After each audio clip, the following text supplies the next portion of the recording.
I have a friend, right, who was sexually abused. And it's something that he still suffers to date, right? It's something that every time he remembers, he would actually cry speaking about it. Yeah. Right? So let's assume you have such a person walk into your room. How do you start treating them?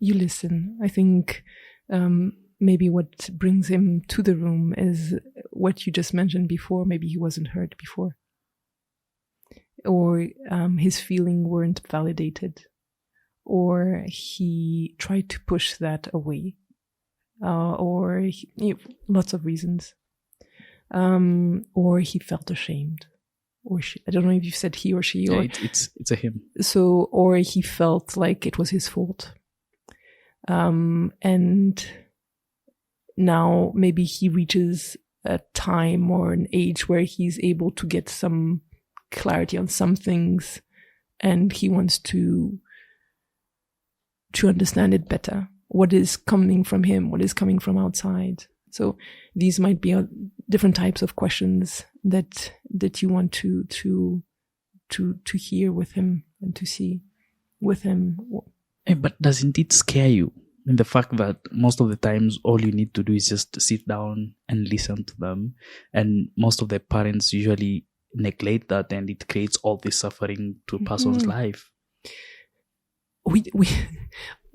We don't just sit down and listen. I mean, yeah, obviously. I mean, I know you do more than that, but yeah. I mean, I think the fact that just simply listening could help them a great deal to navigate through the whole experience. It's part of it, but it's a big part of it. And it's listening without drowning, right? Sometimes well, the way we all have our own ways of seeing our work, but sometimes I feel like people that are coming here are in their own trenches. They're fighting their own wars, and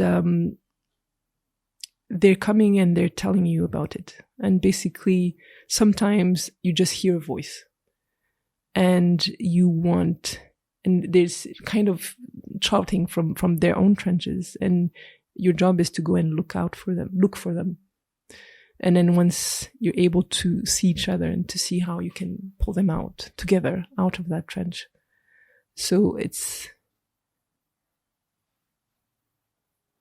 not only just listening, it's seeing where they are now for the moment. And is there a way out? What would the way out look like for them? What is needed for them to feel safe? For them to feel cared, for them to feel valued. And it's not that easy. But aren't we afraid?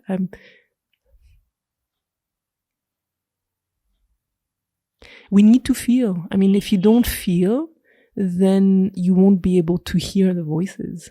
You won't be able to locate the person in those trenches. You won't. You need to try to see where they are.